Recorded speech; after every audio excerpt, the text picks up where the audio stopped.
Ooh, that's a new lineup. I love the look. T'Challa! Oh my god. Love you, bro. Captain Carter. Whoa!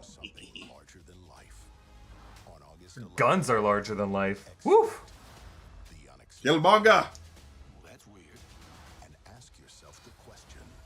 What if?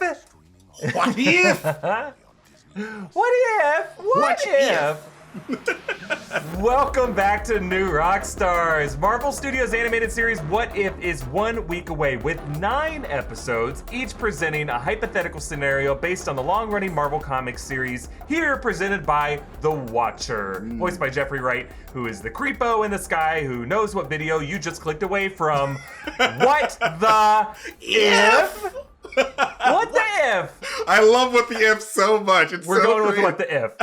I feel good about what the if. That's going to be fun to really say for the good. next. How do you guys feel about it? Let us know. You're going to let us know anyway. If you don't like it, we don't care. We're going to stick with what the if. It's perfect. This is Inside Marvel. It's our weekly Marvel discussion that for the next 2 months will be our official What If after show. I'm Erik Voss. I'm here with MT. What if I got to talk about what if with my favorite guy, Erik Voss? What's going on, Erik? I'm so excited for this series.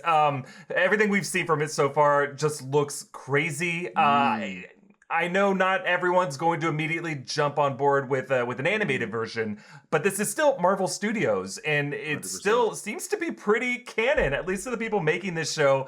And it remains to be seen how much will be brought into live action. But I think it's still going to be very much essential must-see TV or must-see streaming every week. That's how we're looking at it. Oh yeah, for sure. If you like the MCU, do not skip What If, because this is like they got the same actors from the MCU reprising their roles, and like these are basically new MCU stories told in a different medium. So I'm excited. It's gonna be good. And we're gonna go over how canon exactly all of this will be. We're gonna give you a series preview and break down everything you need to know going into What If. And I mentioned 9 episodes at the start of this episode, and that's because the series order of 10 episodes was actually recently revised to 9. The 10th episode was pushed to season 2. That's right, we're getting a second season of this, which is great. And executive producer Brad Winderbaum confirmed what the first 3 episodes will be. We knew the pilot was going to be what if Peggy Carter took the supersoldier serum instead of Steve Rogers. Second episode's going to be what if T'Challa became Star-Lord instead of Peter Quill. And in this episode, other Guardians cameos are expected, including Yondu, the Collector, Ego, Howard the Duck, and more. And it was actually reported that the late Chadwick Boseman voices T'Challa not just this episode, but 4 episodes this season. We're gonna get 4 extra episodes of Chadwick Boseman. I don't think I'm emotionally ready, dog. I don't know. It's going to be great. And then episode 3 is an episode that is going to show Loki's arrival to Earth, but Loki has come to Earth before, so why is this a big deal? Well, this appears to be set during Fury's big week, during the events of Iron Man 2, Thor, and Hulk, based on trailer footage that shows some of these specific events, including Tony Stark and the donut, and the moment of Hulk where Hawkeye aims an arrow at him, but based on other trailer shots I pointed out in our first trailer breakdown, some of those arrows do fly. So are we going to see a what if Hawkeye killed Thor episode, and that could be why Loki appears early. That would be kind of wild if Hawkeye killed Thor. Now, MT, what are some other episodes that we've been able to surmise from trailer footage will be in this season? Well, we also got what if zombies overran the MCU, because we see Bucky fighting that Cap zombie, and we also see from the original trailer Janet Van Dyne in the quantum realm, a zombified Janet Van Dyne. So it could be possible that she could have brought that from the quantum realm, but who knows? And we also see Spider-Man as well. And that Spider-Man could be in the Zombies episode. It could be in a different episode that we'll get to. We also saw a trailer shot of what if Killmonger saved Tony Stark in Afghanistan. Right. That's going to be fascinating to see. Then we also got what if Odin didn't adopt Loki and Loki became Party Thor. This is all according to Tom Hiddleston in an interview, so that's going to be really interesting. As Loki, as I don't know what that means. I have no idea what that quote means, but I'm excited to see it. Oh God! Now, trailer footage has also shown us a couple different Avengers lineups. We saw one in the teaser at the beginning of our reaction here that had Black Panther with the other Avengers, but we also saw one in trailers where it's Gamora carrying Thanos' sword, and then Black Panther and Star-Lord and Thor. That could be the Party Thor episode. We're not exactly sure yet. Then we also see Natasha Romanoff in a post-apocalyptic setting which could be the zombie episode, but it could be another, like maybe an Age of Ultron-y type episode. Right. We don't really know yet. Yeah. But she also has Red Guardian shield, which is very interesting to me. That's going to be real fun. There's going to be some Doctor Strange-centric episode where we know there's going to be like a Doctor Strange Supreme, and we know Spider-Man's going to be in a Doctor Strange Cloak of Levitation. So are we going to see alternate people playing the Sorcerer Supreme in different realities? And we're going to have one episode of What If that bridges a lot of different realities within it. I would love to see Professor Hulk as a Sorcerer Supreme. Please give it to me. Like a maestro. Sure. Oh my God, so good. But we also have an episode in which Scott Lang's head is in like a jar, like a glass jar, Futurama style. So I'm really interested to see how that even happened. Because good God, what did you do, Scott? What was so different? Yeah, maybe that's the zombie one, right? Like he had to preserve, like there's some kind of weird reanimation virus, but they kept him from turning into a zombie. I don't know what I'm saying. Oh my, no, that probably is actually what happened because his body got infected, so they just took his head off. That's 100% plausible. I like that. Right. And then we have we've seen some shots of Scarlet Witch, like fully powered up as Scarlet Witch, where Okoye throws a spear at her, and then Vision pulling out the Mind Stone from his own head. These could be the same episode, they could be different episodes. But the question is, which of these episodes could turn out to be actual canon in the live-action MCU? Any of them? All of them? Well, before we continue with that, if you are still hoping to grab Black Widow's latest obsession, the Red Deep shirt, this week is your last chance to get it before it goes in the vault and is gone forever, like Natasha herself from the MCU. It's being taken to the Red Room by force. So you guys, hurry up. Yep. But big news this weekend, alongside the big theatrical release of James Gunn's The Suicide Squad, we are launching our new latest obsession number 6, Bad Company. Bad Company. I don't know if I'm allowed to sing that a little bit. Demonetized. I'm so excited for this shirt, though. Just like the crazy, dangerous ensemble, the characters from this summer's biggest adventure, these shirts are here for a good time, but not for a long time.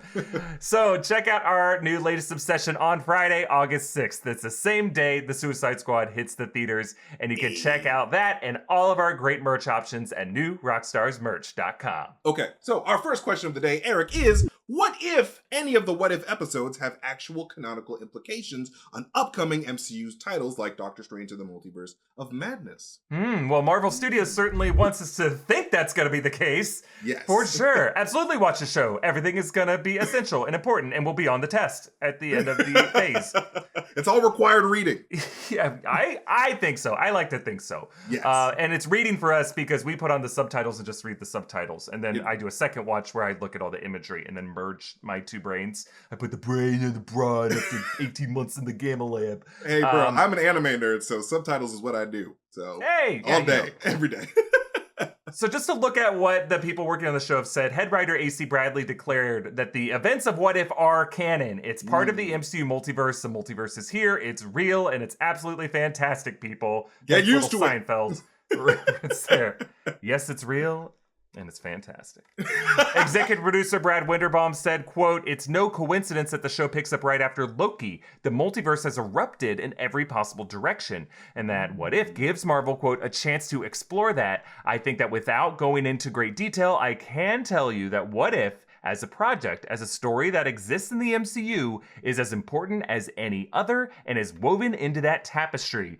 And Tom Hiddleston, who, as we said, voices in at least one episode, confirmed, quote, "It sets up a whole bunch of stuff in the MCU, which I know nothing about." He's lying. He knows everything. Yeah, he knows. He knows. He knows. Now, MT, on one hand, it's easy to follow the Loki finale and say, oh, the MCU is a multiverse of possibilities now. Anything and everything on this show is going to be canon, hypothetically. And technically, they'd be right. That is true. But I think when it comes to our purposes, canonicity only really matters if any of these animated elements return in live action in a future MCU movie or TV series, other than What If. If it just stays animated forever, it's going to have a different weight, I think, in most viewers' minds. It'll always be important to us, sure, but what we're really excited is to see these characters show up in with the actors playing them in live action. Now, of the episodes we have seen footage of, here are some episodes I think we should watch closely in terms of the dialogue, the visuals, the plot mechanics, the rules of the world that are being established in that alternate reality for some possible clues about an upcoming title and how it might play out. And I think the first one we got talked about is the Doctor Strange episode. Oh yeah, we got it. And I don't know, I kind of suspect, based on looking at trailer footage, that the scenario might be, what if Christine Palmer died in the car crash? And that Strange was given a chance to rescue her from the afterlife? Just because it seems like that simple idea of alternate Sorcerer Supreme would tell us a lot about Marvel's plans, or what they don't plan on doing for Doctor Strange in the Multiverse of Madness and Spider-Man No Way Home. What do you think, MT? I think that that's a really on the money assessment, because like we do see Christine Palmer or a woman in some type of dark realm with Doctor Strange as he's shooting out this dark energy or dark fire energy out of his hands. So having, and it would make sense given the, you know, the origin story of Doctor Strange, where he takes over the role as Sorcerer Supreme from the Ancient One, who uses dark like magic to sustain her. But what makes our Doctor Strange super special is that like he doesn't fall into that temptation. He's just like, all right, we're going to defeat Dormammu, and like I don't need to live forever like the Ancient One did. But like this Doctor Strange could have potentially got messed up in some dark magic. He was like, hey, this is some really great stuff. If she can do it, why not? I can do. I'm Doctor Strange. I'm super smart. I can handle it. And we're probably going to figure out that he can't handle it. And we're going to see some really dark Doctor Strange stuff. Yeah. And I think the a good rule of thumb is any one episode of What If that brings in multiple variants of the same character in a universe together is something that will give us a clue to how it could appear in live action. Because if they're willing to bridge universes within the animated side of the world, it'll mean that they're willing to bridge universes in live action, the way that we saw with Loki. And if that happens in the Doctor Strange episode, I will not be surprised if we see some alternate Sorcerer Supreme in Multiverse of Madness. God, I hope and so. if we see alternate Peter Parkers, specifically with a Sorcerer Supreme Peter Parker, now we don't know if that's the case. He might just be wearing the Cloak of Levitation in that shot. But if it is an alternate Peter, that might be an indicator of the way No Way Home might go. It shows that, like, it's telling fans to get used to the idea of seeing variants of Peter Parker. Right. I wonder if, because, like, we hear that this Peter Parker is not being voiced by Tom Holland. So I wonder if, you know, this is a completely different Peter Parker, but this is a Peter Parker that might end up dying. Because, like, it's a different version. So, like, maybe we might see this Peter Parker die in an episode of What If, because there's no stakes. Like, we don't know this man. So it's just, maybe it's just like setting up those multiversal stakes. Like, hey, anyone can die. Who knows? How much would you lose your mind, MT, if the person who was voicing Spider-Man was Andrew Garfield? Bro, I would shit myself. I would literally I would freak out. I'd be like, yo, they're doing it. Like, we got like some type of confirmation. Spider-Verse finally confirmed. Yo, like, I would just be like elated, bro. Like, you don't even tease. I wish you didn't even bring that up, because now I would be upset. I got your I'm hopes gonna be upset. Another episode I think we should talk about is this Scarlet Witch and Vision episode. This is footage that we've seen the least of in the trailer footage that exists so far. I wonder if this might be the episode that was pushed. Do you think it's possible that the pushed episode did show up in trailer footage? Would they have included any of that footage? Because according to the showrunner, it made it sound like they just ran out of time. And that they wanted to reconfigure it. But that doesn't make a lot of sense to me, because this animated stuff could have been worked on from home. It can still be worked on from home. And they have 2 months until the season finale. So, like, why would they now punt on it? I wonder if there's, like, plot reasons why. Like, stuff is being reworked around Scarlet Witch's future in the MCU. And that's why they had to rework it.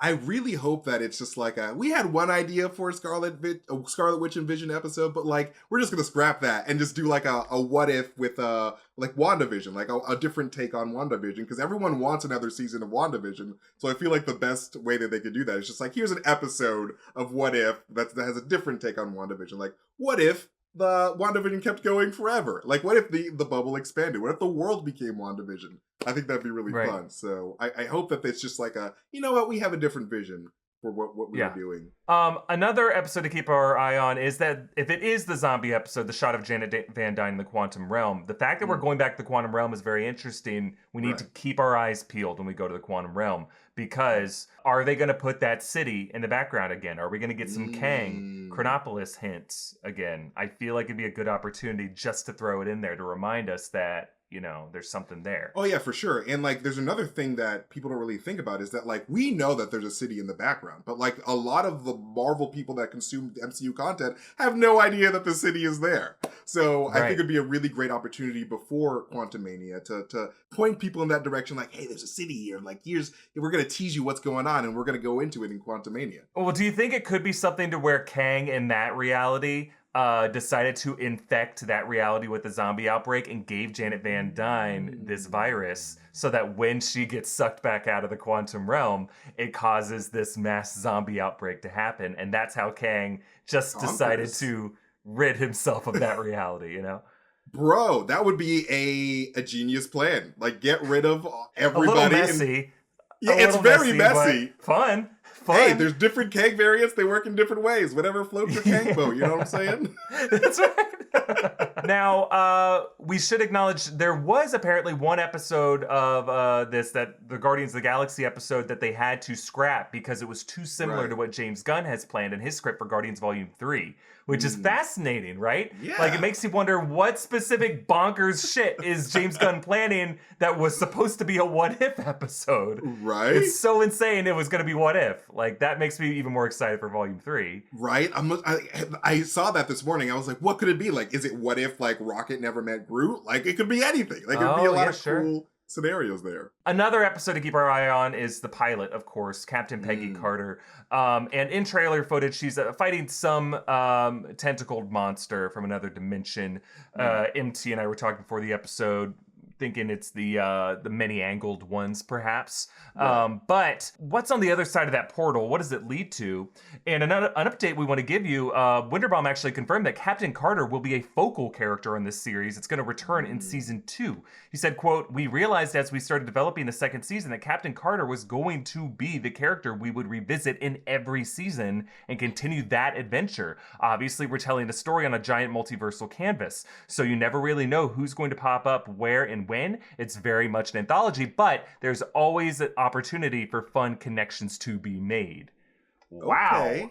Okay. So we're putting Captain Carter on like the biggest like MCU IRL like transition watch. Like we're probably going to see her, this What If character, transition into the live action MCU the most out of anyone because of this emphasis on her importance within the multiple seasons of What If. And I'm thinking like Captain Britain Corps, right? Like exactly. If she's going to be someone who already goes through dimensions as she's fighting this thing, and that's the way they tell her version of the story, and it's a multiversal story that she's going to show up in connections across episodes, like that's your opportunity to introduce the Corps. Exactly. That's probably what they're doing. Like that's the Captain Britain Corps right there. Like, oh man. But we want to remind you of what Watchers are. So we're being introduced to Uatu the Watcher, and it's a very big deal. Watchers are cosmic entities in Marvel Comics. They observe and record events of the multiverse, but they don't interfere. Uatu was the Watcher assigned to our universe, and once in the past, he warned the Fantastic Four of Galactus' arrival, but vowed never to do this again. Watchers appeared actually already in the MCU back in Guardians Volume 2. They were stuck listening to Stan Lee's stories. Those are Watchers. James Gunn actually included them as a nod to the popular fan theory that Stan Lee was going to be the MCU's Uatu the Watcher. But Stan Lee is far more powerful than that. You could argue Stan Lee is the one above all, right? Like that would be the Jack Kirby analog there. Wasn't it believed that Jack Kirby was the one above all in a Fantastic Four comic? Maybe I'm like that was it's been they do that like multiple times throughout like the decades of like making them these all powerful people. I love that they do that. So yeah, Stan Lee's the most powerful being. I think at the very least, Jeffrey Wright showing up as a Watcher in the live action MCU might be the likeliest thing from this show to show up, because he's already just kind of this disembodied voice. The way he's designed on the show is actually closer to Eternity, I would say. Like he's kind of an outline, a silhouette in the stars. That's what Eternity looks like. And he looks amazing. Like he looks really cool. And he's also red, I believe. He's like more reddish than Watchers, which tend to be, well, in the MCU they were like flesh colored, but often they'll be blue or something like that. So I think it's probably most likely that we see, or at least hear the voice of Jeffrey Wright show up in some future cosmic MCU story, maybe like Multiverse of Madness. Like imagine Stephen Strange communing with Uatu the Watcher as like Uatu explains to him the exact nature of this crisis. Oh yeah, for sure. Like we're definitely going to see a Jeffrey Wright Uatu in the MCU. At least I feel like it's not confirmed or anything, but like God, like it would just be weird just to get Jeffrey Wright for an animated show. Like that just seems like a weird. They could just have anybody voice him if it was just going to be animated. But right. I think that, like I said before, because the Watchers are CGI characters, Jeffrey Wright could just be put in whenever. So like we could definitely see anytime. Jeffrey Wright in Multiverse of Madness, but we could also see him in the Fantastic Four because, like you said, the first time that we were introduced to the Watcher is in a Fantastic Four comic. And if anyone knows where the Fantastic Four even went to, or why no one even knows the Fantastic Four in the MCU, right. It's Uatu, and he's probably going to be the one that tells us what happened to the Fantastic Four. We have a couple more questions we want to get to about What If, but if you're at all interested in Marvel content, of course you know who Stan Lee is and the huge impact he had on Marvel Comics, the entertainment industry as a whole. What fewer fans know is that in the early 2000s, Stan Lee was in financial trouble and on the verge of suing Marvel. The all-new season of the Business Movers podcast explores how Stan Lee changed the comic book industry and saved his own career in the process. On each season of Business Movers, you'll hear how titans of industry rose from the bottom rung of the corporate ladder and what obstacles they overcame on their climb to the top. I'm excited for this podcast and for more people to know about the part of Stan Lee's life between when he was dreaming up the Fantastic Four and Spider-Man and when he was popping up in cameos in MCU movies. On Business Movers, you'll find out exactly how a kid from the Bronx born at the height of the Great Depression went on to become a comic book industry superhero. Listen to the latest episode of Business Movers, Stan Lee, on Amazon Music, Apple Podcasts, and you can listen ad-free by joining Wondery Plus in the Wondery app. Wondery. Feel the story. Also, if you dread looking at your credit card statement every month, Upstart can help lift that weight off your shoulders. Upstart is a fast and easy way to pay off your debt with a personal loan all online. Whether it's paying off credit cards, consolidating high-interest debt, or funding personal expenses, over 500,000 people have used Upstart to get a simple fixed monthly payment. Unlike other lenders, Upstart looks at more than just your credit score, like your income, your employment history. This means they can offer smarter rates with trusted partners. With a 5-minute online rate check, you can see your rate up front for loans between $1,000 to $50,000. You can receive funds as fast as one business day after accepting your loan. Find out how Upstart can lower your monthly payments today when you go to upstart.com/Marvel. That's upstart.com/Marvel. Don't forget to use our URL to let them know that we sent you. Loan amounts will be determined based on your credit, income, and certain other information provided in your loan application. Go to upstart.com/Marvel. MT, we were just talking about this before the break. What if Marvel uses this series to soft introduce the Fantastic Four or the X-Men? Yo, that would be bonkers. I think that would be a really bold move to use, like a really experimental show like this, because they haven't made an animated show before, to introduce the Fantastic Four or the X-Men. That would be wild, but I think that they wouldn't. But at the very least, I think that they could use What If to reintroduce past Fox universes, like the X-Men universe or the Fantastic Four universe, because they could easily tell what if stories in those universes as well. And they could get the past actors like Jessica Alba, Ian Griffin, I can't say his name, Reed Richards, Chris Evans, Chris Evans, that's easier.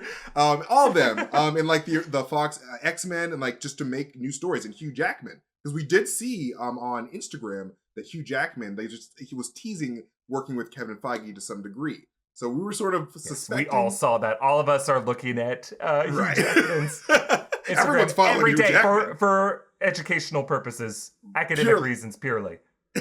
Purely academic. It's world politics. It's world politics. It's Hugh Jackman. Yeah, I think, I think you're right. It would be pretty bold to use this animated series to introduce X-Men. But in another way of looking at it, it's kind of an easier way for Feige to softball bring in some elements that he's not necessarily ready to bring into the live-action MCU, just to kind of test the waters, you know? Like, for example, we know a Marvel Zombies episode is happening, and, like, That to me, I thought we'd be years away if they ever did a Marvel Zombies movie or a Marvel Zombies anything, you know, that has the Marvel Studios title card in front of it. So the fact that they're willing to go there for What If makes me think they might be willing to go to some other places and bring in the Fantastic Four. And if you just say this is an alternate Fantastic Four or alternate lower level mutants or things like that, the way they brought in apparently Ursa Major into Black Widow. Right. Which is, I wish they did. That was more obvious. It's like, oh yeah, by the way, that guy is user some agent. Don't even worry about it. Right. Yeah. It tells me that they're just a little less precious about the exact timing of this introduction. That we're going to start seeing it in little pieces here and there. And I think that might be the smarter way to go. Then we're less dependent on whatever this press release to the Hollywood Reporter will be of so-and-so has been cast as Wolverine, so-and-so has been cast as Storm or Cyclops or Professor X or Magneto, because then everyone's going to jump on it and be like, I hate that casting. But if you just start to like soft introduce the idea of like, hey, it's just mutants, baby. We just got a little mutant here, a little X gene popping up in this little baby over here. Don't even worry about it, and man. everybody can be a mutant. It's okay. Then we're just like, give us mutants. Right? Thank you. We don't care who is who. I feel like What If has sort of historically been a testing grounds, even in the comics, because like, you know, we all know that Jane Foster became Thor somewhat relatively recently, like around like the 2016-ish era. But like Jason Aaron, in the Jason Aaron run. But in a What If comic, Jane Foster was initially introduced like decades before in What If number 10 as a Thor. So like it's those concepts that like, you know, Marvel plays around with that they could maybe go back into it and mess around in the future in a more substantial way. So the same way Smart Hulk was a What If concept. Right. Like the Endgame writers said that they looked at old What If issues to figure out what they wanted to do with the characters 5 years later in Endgame. Exactly. I had no idea. That's amazing. Like I love What If as a concept because people can just play around without having to affect the main MCU. Like it's so frustrating at times when like a universe gets so big that like, oh man, we can't really do anything crazy to it. Like we know that the Marvel Earth is not going to explode in the Marvel comics. Like it's never going to fully die because like it's the Marvel Earth. This is where our stories go. But in another universe, what if the Earth exploded? You know what I'm saying? Yeah. So like you can do so many different things and then play around with it, see how people respond to it, and then maybe adapt a more substantial story into the mainline Marvel comics or the MCU. So I love What If as a concept testing show. Now, another What If we should talk about. What if the zombie outbreak was actually a curse from the Darkhold? We talked about another possible zombie source, but like we might learn in the show about other dark supernatural elements that Wanda could unleash from that book this way. I do like that. It's very possible because the Darkhold just got introduced, and it's probably going to be a major focal point in Multiverse of Madness. And it's a book of the damned. And I can't think of anything more damned than zombies. I don't know if you can. Anytime I see things that are more associated with supernatural horror fiction, like vampires, zombies, witchcraft, werewolves, I always think Darkhold, you know? Even though I know zombies is more of a science fiction concept. Right. It's a biological based sort of thing, at least in the way zombie movies have existed in the modern era. Originally, zombie movies were based on the idea of like mind control. You know, the original George Romero ones in the 60s and 70s, it was more about like conformity and like mass media control of a society. And then with like 28 Days Later in the 90s, you start to see more like, oh no, it was a fear of like biological illnesses like Ebola and other viruses, things like that. And now that's how why zombie movies have that kind of sci-fi grounding to them. But we see the MCU likes to marry science and magic, so like it'd probably be a mix of like that quantum realm ship and probably Darkhold ship. It's probably going to be both. I don't know.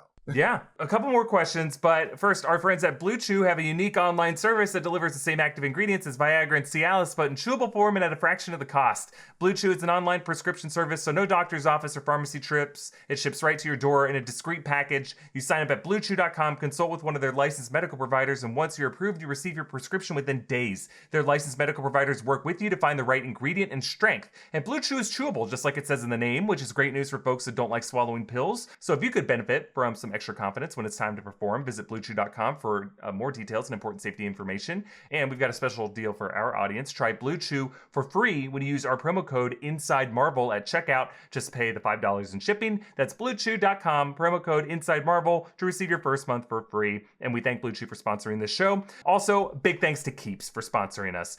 More than 50 million men in the U.S. suffer from male pattern baldness, and there are only 2 FDA-approved medications that prevent hair loss. Well, good news, Keeps offers both of them. Keeps is a simple, stress-free way to keep your hair. I personally hate going to doctor's appointments of all kinds. Like, it's never at a convenient time, and then you have to park, you sit in the waiting room.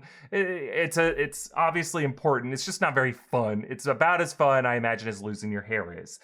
Well, Keeps offers convenient virtual doctor consultations and medications delivered straight to your door every 3 months. You don't have to leave your home or go to the doctor's office or the pharmacy. Treatments start at just $10 per month, and Keeps offers generic versions to keep the costs low.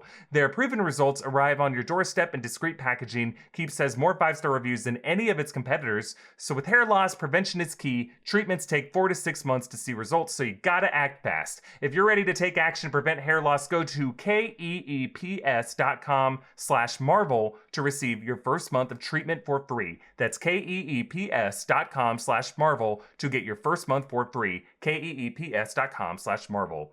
All right, MT, I gotta ask you this. This is a selfish question for me. What if the Wanda and Vision episode is a WandaVision redo with Mephisto? Oh shit. I think that's exactly what's going down. No, I think that'd be You don't have to. You don't have to yes and that, MT. If you think it's stupid, you could say so. No. I think that it would be really fun for them to go into that because WandaVision heavily implied a Mephisto presence, even though they didn't go that direction. So because I think that they know everyone was expecting a Mephisto, they could easily just be like, hey, what if it was Mephisto? Like, let's just see what would go on with that, and sort of explain like the differences between someone like Agatha and someone like Mephisto, because we think Agatha's ruthless. I don't know. Well, Mephisto's pretty ruthless. He's pretty freaking ruthless. So I think that WandaVision would probably be a lot darker and more messed up with a Mephisto. But what you think, man? What you think? I would hope so. My thinking, if you're gonna redo WandaVision, the true what if version of that would be like, what if Agatha was the one who was trying to persevere through grief, and then Wanda messed with her. So it was what Agatha's if Agatha was dream the bubble. Scarlet Witch? Yeah. Like what? Ooh. Yeah. What if Agatha became the Scarlet Witch? That's exactly right. Or if what if Vision was the focal character? If it was Vision Wanda, and Vision, it's more of a computerized version of his hex. So he's creating like a holographic bubble and trying to reanimate his lost Wanda. It'd be like, what if Wanda died in Infinity War and Vision had a chance to try to bring her back? I would love that. Like, he just builds like a virtual world with Wanda and the kid. Oh my god. That would be so fun. That'd just flip it on its head. That would be so cool. I mean, as much as I gotta say, as every month goes by, WandaVision gets better and better. Like, obviously there was some fan expectation management that they had some weird choices on when it comes to Ralph Bohner, et cetera, et cetera. I didn't need Doctor Strange or Mephisto to be in that show at all. And the more I look back on it, and I know MT, you just rewatched all of it, I love that series. It just gets better and better. It's like we truly did not deserve that show. It had no right being as good as it was. And again, with all this grief going on in the world, with obviously this terrible pandemic, it came at the perfect time. It really did. And especially that line with grief being love persevering, everyone needed to hear that. And it's just another example of how amazing art is to help soothe people. Anyway. Yeah, I mean, as soon as Loki ended, I thought Loki was better than WandaVision, hands down. Because Loki gave us everything we possibly could have wanted and dreamed of, Gang! Exactly. And I still love it. To me, it's still I don't know, probably top 10 Marvel titles. But I wonder if WandaVision has started to creep up on it in terms of my rank. I don't know. My ranking is constantly shifting. I'll never do another MCU ranking again because I go back and look at that video. I'm like, since then I'd move this around and move that around. Right. Every day of the week I have a different opinion of how they rank up. But over time, rewatching Loki, there are certain frustrating things about how it completely changes the rules of the show every episode.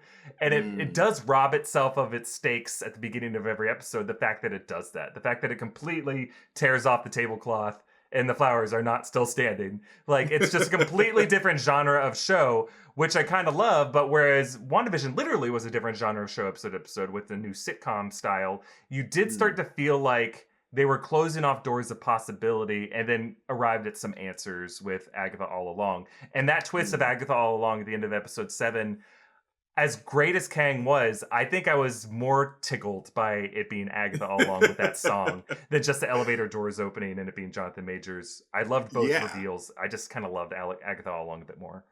Oh yeah, I mean, like, you'll never get a reveal like Agatha all along ever again. Like, you could only do that once. Like, no villain is gonna have that baller of a reveal than Agatha. Like, come on. Yeah, I'm so excited for this series, and I can't wait to talk about it with you, MT, and of course to talk about with all of you. Thank you all so much for watching this with us. But that's it for this episode. MT and I will be back next Wednesday with our What If Episode 1 after show. And don't forget to check out our many great merch options at newrockstarsmerch.com. Follow me at EA Voss, follow MT at Mastertainment, follow New Rockstars, subscribe to Inside Marvel wherever you get your podcasts. Thank you for watching. See you next week. Bye. We love you guys. Bye-bye.